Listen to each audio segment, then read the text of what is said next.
Today's video is all about manifesting that love in your life, and I just want to share with you guys that just before I got engaged, I was literally going over all the content that I'm going to be sharing with you on this video, and for me it's epic that as the boat was driving to the destination where my man proposed to me, I'm literally thinking of all these things that I'm about to share with you, because not only did it felt extremely aligned when he surprised me with that proposal, but it is 100% validating everything I'm going to share with you today. Everyone on this planet deserves love. You deserve love. You can find it. It will manifest if you take these steps that I am going to teach you today. I'm not allowed to say 100% guaranteed, but I really want to say it because I believe in it and I believe in you. So if you are someone who is, okay, that was a little loud. If you are someone who has struggled in the past, or even if you're in a relationship right now and you're not sure how to strengthen it, this video is for you, because it's for you. Take the minute and listen to it.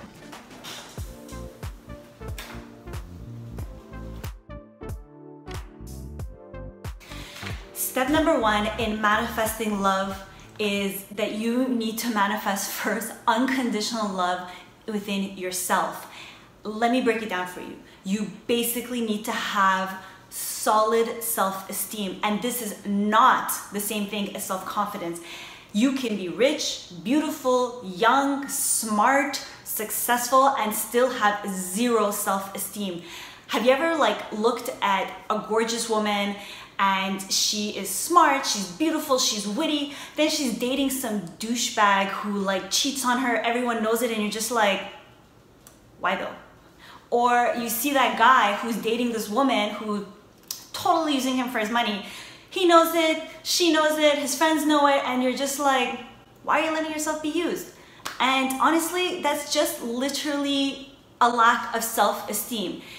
And I think I believe to my core, the most dominant form of self-esteem that our society is currently suffering is from people who say, I don't want to take the risk because I'm afraid of getting hurt and I don't want to open up my heart. And that is fundamentally a lack of self-esteem. So let's break it down. What is self-esteem anyways? The essence of self-esteem is that unconditional love that stems from the unshakable internal understanding and acceptance that you are a beautiful, unique individual who has infinite value and worth. It has nothing to do with external factors that generally are the pillars of our level of self-confidence. And with a high level of self-esteem, you understand that you are not better than anyone else. No one is better than you. And with this, you're able to take risks and make mistakes without feeling like the world is about to end. You are able to readily apologize when you're wrong and make adjustments. You understand how to place healthy boundaries and not overextend or underextend yourself. And you know that when someone crosses the line, that they need to back up.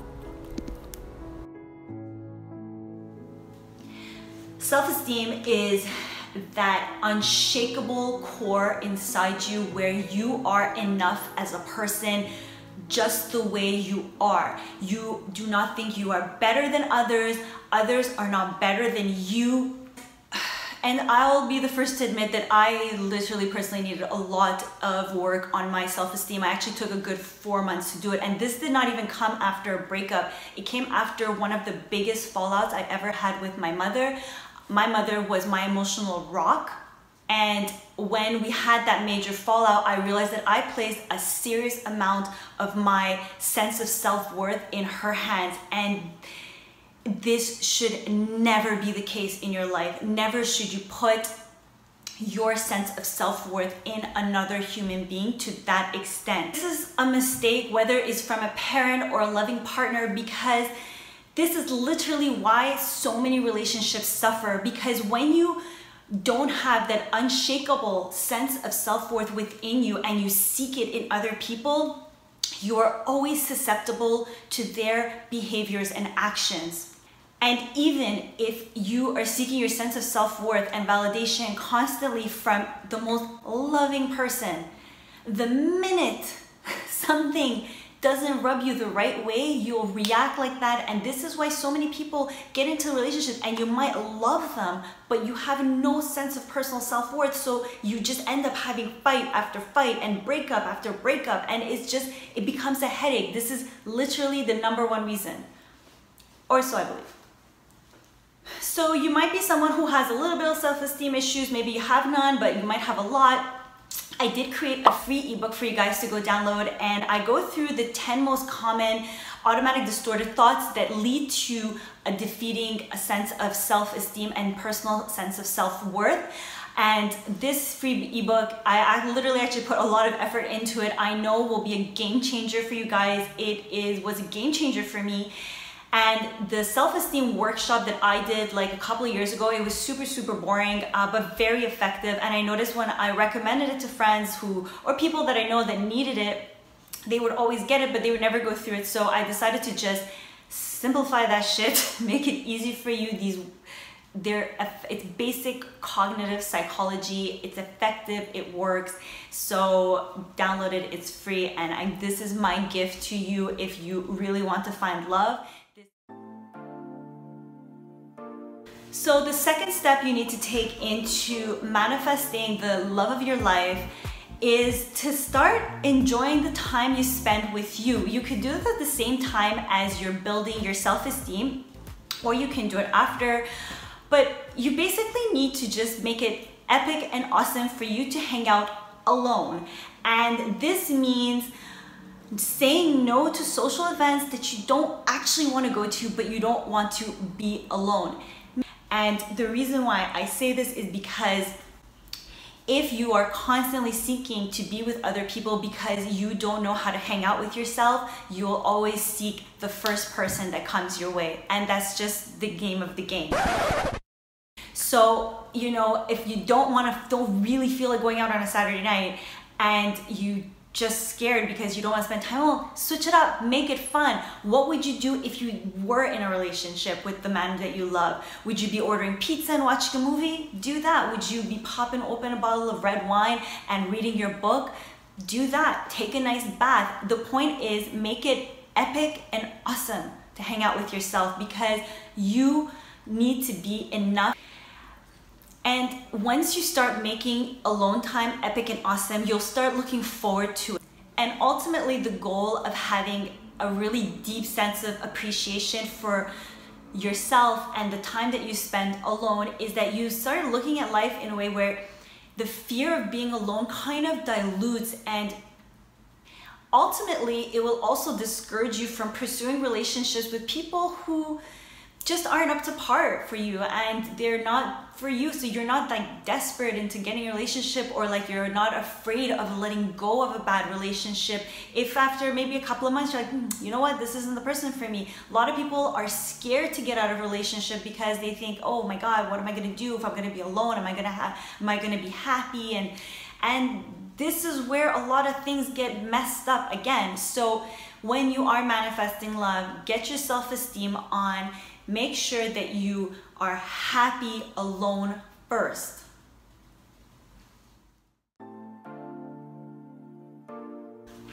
All right, so now that you are covered in self-love and you love spending time with yourself, now is the time to write that letter to the universe, asking for your perfect person, or as perfect as can be. Personally, I wrote this letter twice because after a little while I was like, nope, there's more things that I want. So what do we write in this letter? You want to stay away from super specific. Like if you start writing, I want to date a 6 foot, 66 inches guy or girl, I don't know, with really hazelnut green eyes that works at this bank on this floor, like just stop.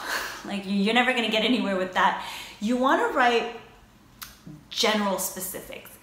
And what does that mean? So if physical attraction is something that is important for you, which honestly in a romantic relationship, it honestly has to be, you write, write that you want to be physically attracted to the person and you have a sparking chemistry. But I would honestly stay away from giving details, physical attributes, because you don't know who your soulmate is, and most attraction is actually even based on scent.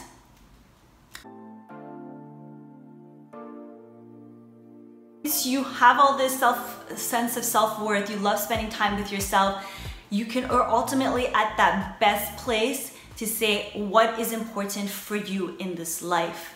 And your partner needs to have those values. And this is what you really need to write into the letter of the universe. If you want to be spoiled with gifts, write that. If you want to have an adventurous person, write that. If you want to have someone who's extremely compassionate and who listens to you when you talk, write that. And I call this writing general specifics because it's still general, but it's specific in many ways. Does that make sense? Like saying that I want to be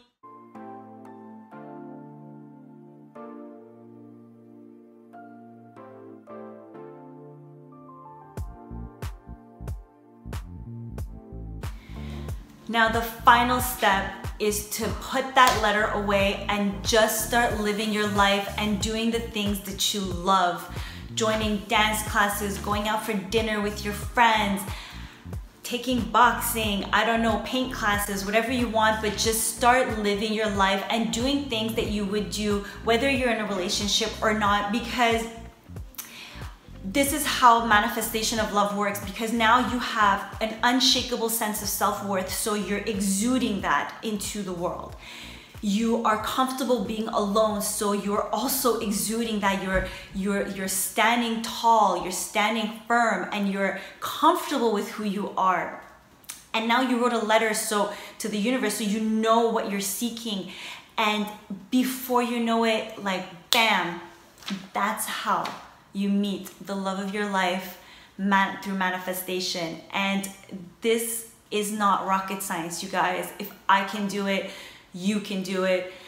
I have 100% faith in you, and I know it's hard when you're single and it's been a while and everyone's like, why are you so single, but you're so wonderful, blah, blah, blah. And like, it kind of sucks when you get that, because you start thinking like, well, what is wrong with me?